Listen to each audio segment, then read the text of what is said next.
kesehatan itu berawal dari diri sendiri. Di mana ada kemauan, pasti apa yang kita wujudkan pasti tercapai.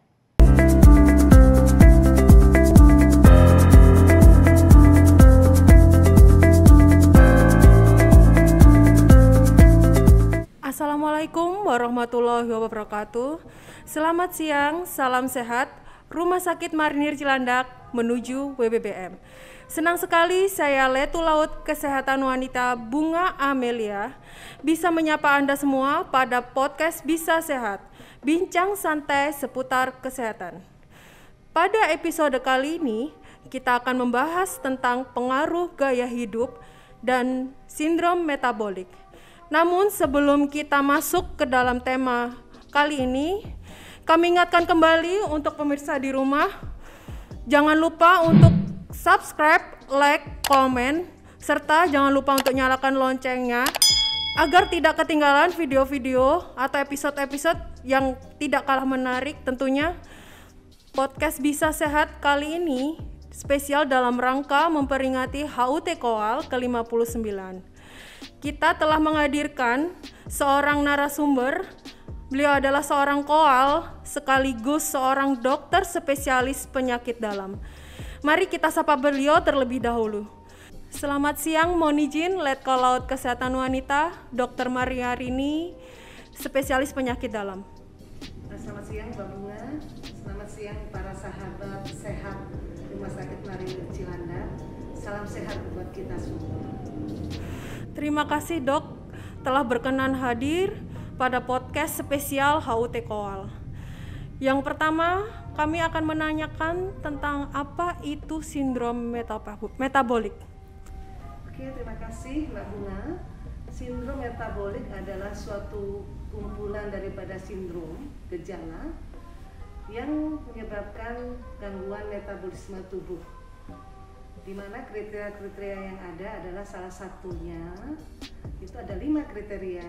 Jadi lingkar perut pada wanita lebih dari 80 cm, pada pria lebih dari 90 cm. Kemudian ada peningkatan daripada trigliserida lebih dari 150 mg per desiliter. Ada peningkatan tekanan darah lebih dari 130/85. Kemudian ada penurunan dari kadar kolesterol HDL pada pria itu kurang daripada 40, sedangkan pada wanita kurang dari 50. Ditambah dengan gula darah puasa itu lebih dari 100 mg per desiliter. Itulah salah satu 5 kriteria yang ada yang menyebabkan sindrom metabolik.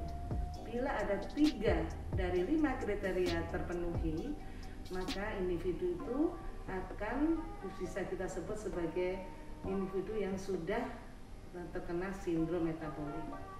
Jadi kumpulan faktor-faktor risiko tersebut di atas akan menyebabkan terjadinya penyakit-penyakit antara lain hipertensi, diabetes, penyakit jantung koroner, stroke di masa-masa yang akan datang. Begitu Mbak. Baik Dok, kalau boleh tahu apa saja penyebabnya dari sindrom metabolik ini? Faktor-faktor risiko yang menyebabkan terjadinya sindrom metabolik antara lain ada riwayat keluarga. Di dalam keluarga misalnya ada penyakit diabetes, hipertensi, gangguan kolesterol, itu akan lebih mudah seseorang untuk menerima sindrom metabolik. Kemudian ada faktor-faktor seperti merokok, kemudian minum alkohol, dan usia. Usia sangat mempengaruhi seseorang untuk terjadinya sindrom metabolik. Dan yang paling penting di saat sekarang ini, di mana gaya hidup kita sudah ada kecenderungan untuk sedentary lifestyle, hanya bermalas-malasan, duduk di depan tab atau komputer dengan memegang gadget, dan pasti ada emil. Nah, disitulah kita menyebabkan terjadinya obesitas dan akan menuju ke arah sindrom metabolik. Baik dok, lalu apa saja tanda dan gejala dari sindrom metabolik? Gejala-gejala yang biasanya kita sadari secara awam ya, misalnya ada peningkatan berat badan. Kadang-kadang kita tidak menyadari bahwa dalam beberapa minggu ini kita banyak makan lebih kalori sehingga ada peningkatan berat badan dengan ditandai misalnya baju yang kita pakai mulai sempit, kemudian ada beberapa tanda misalnya kok kita kurang nyaman ya di daerah punggung atau di daerah tengkuk. Itu bisa jadi mungkin kolesterol yang tinggi atau tekanan darah yang tinggi, tapi itu semua sifatnya subjektivitas ya, sifatnya individual. Dan ada beberapa misalnya individu yang kadang-kadang terasa kesemutan di ujung-ujung jari tangan maupun kaki, yang bisa merupakan salah satu ada peningkatan dari gula darah. Tapi alangkah baiknya bila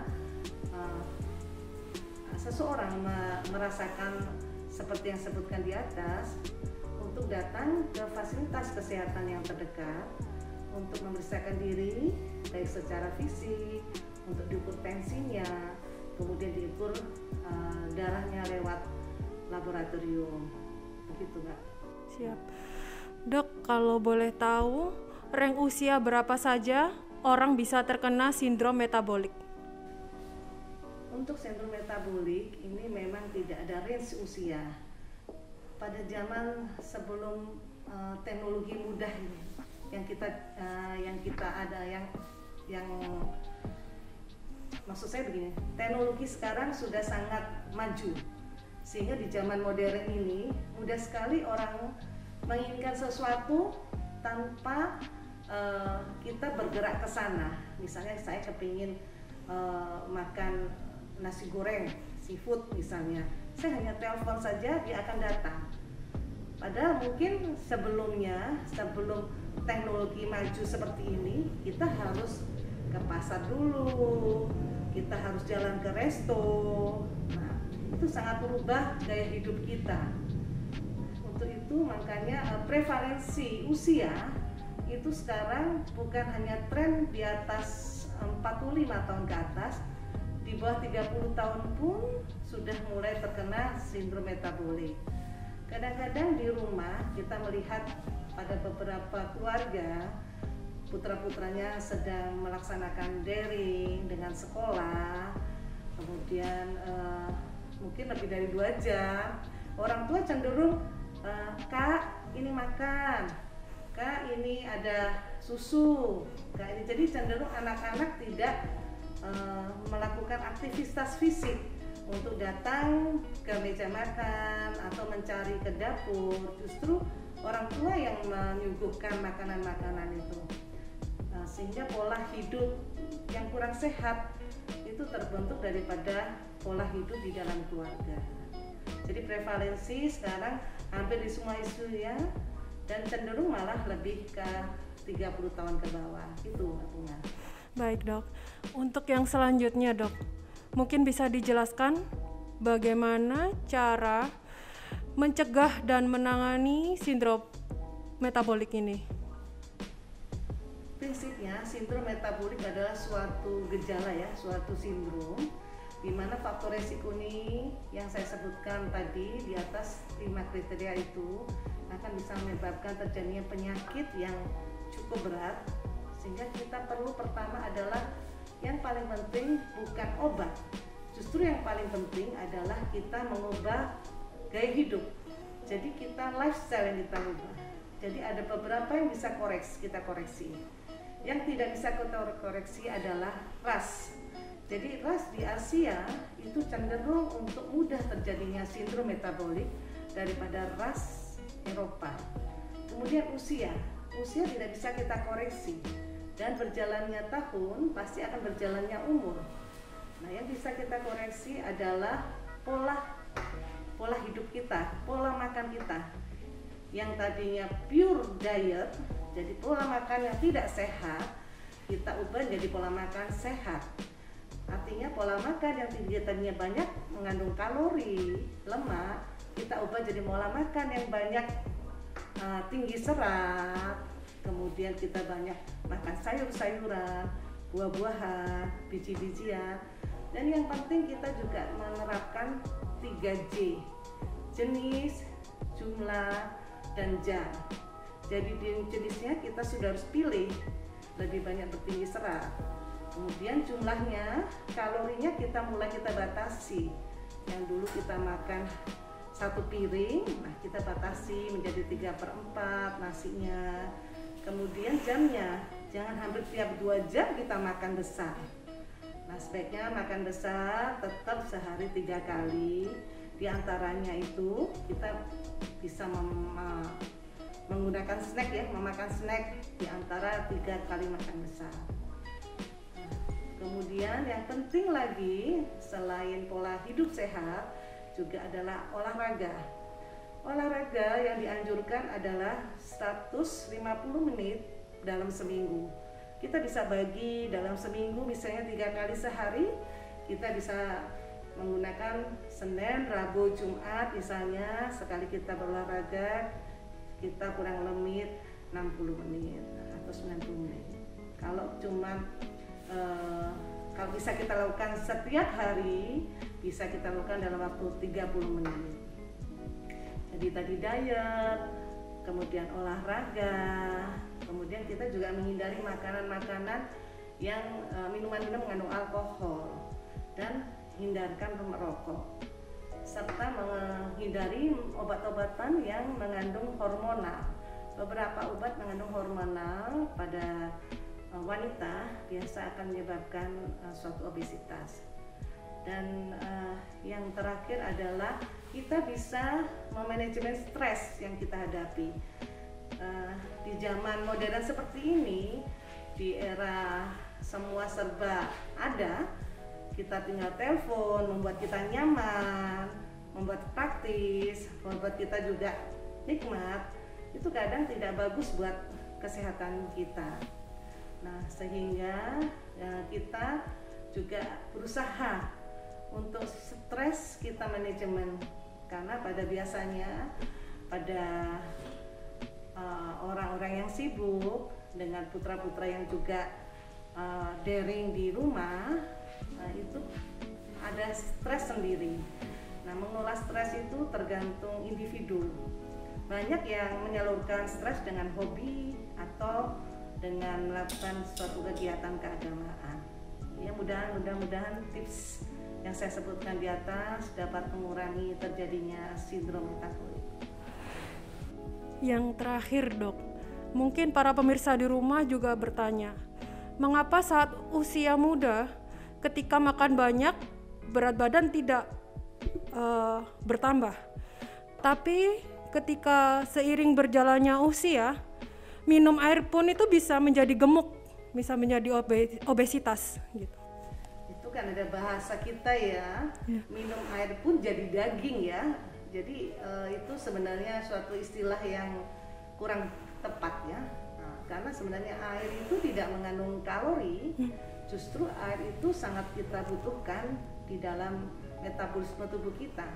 Karena 70% itu kita menggunakan air dalam metabolisme tubuh kita. Sehingga kebutuhan air seharusnya di dalam tubuh kita harus minum sekitar 8 gelas per hari. Sekitar 2 liter, itu minimal itu. Nah, kalau kita ada yang mengatakan, aduh minum air pun aku jadi gemuk, itu sebenarnya kurang tepat. Mungkin pada waktu dia masih muda, aktivitas fisiknya sangat banyak, misalnya berolahraga, bertemu dengan orang-orang yang di luar, sehingga banyak berjalan kaki. Nah, sekarang di usia yang lebih lanjut, aktivitas fisiknya juga terbatasi, sehingga dia lebih banyak untuk berdiam saja di depan komputer. Dia hanya telepon saja sudah semua tersaji. Sehingga dengan adanya pergeseran pola hidup seperti itu menyebabkan asupan kalori yang sama tapi dengan kebutuhan exercise, aktivitas fisik yang berkurang, itu menyebabkan terjadinya obesitas. Baik dok, terima kasih telah berkenan hadir pada podcast Bisa Sehat kali ini spesial HUT Koal. Terima kasih juga atas informasinya yang telah diberikan kepada kami. Semoga apa yang telah kita bahas tadi dapat bermanfaat bagi para pemirsa di rumah.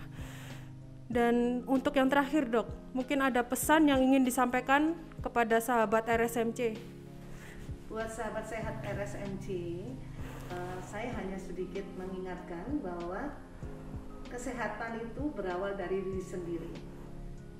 Di mana ada kemauan, pasti apa yang kita wujudkan pasti tercapai.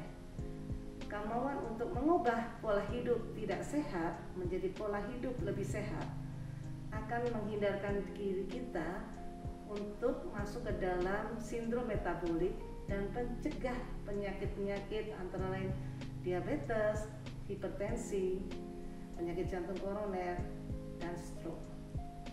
Pada kesempatan siang hari ini juga, apabila masih ada hal-hal yang ingin ditanyakan seputar sindrom metabolik, di antara lainnya misalnya diabetes, hipertensi, kemudian kolesterol, bila berkenan untuk masuk ke dalam grup kami, yaitu grup Si Manis, selalu ingat mengendalikan asupan kalori seimbang. Silakan untuk para pemirsa, sahabat sehat Rumah Sakit Marinir Cilandak untuk bertanya seputar tentang kesehatan di penyakit dalam. Kami akan sangat senang bila berkenan bergabung dengan grup Si Manis. Sekian, terima kasih. Demikianlah podcast kita kali ini bersama dengan Letkol Kesehatan Wanita, Dr. Maria Rini, spesialis penyakit dalam. Terima kasih, salam sehat, Dharma Husada Jala Jaya, Dirgahayu ke-59, Korps Wanita Angkatan Laut.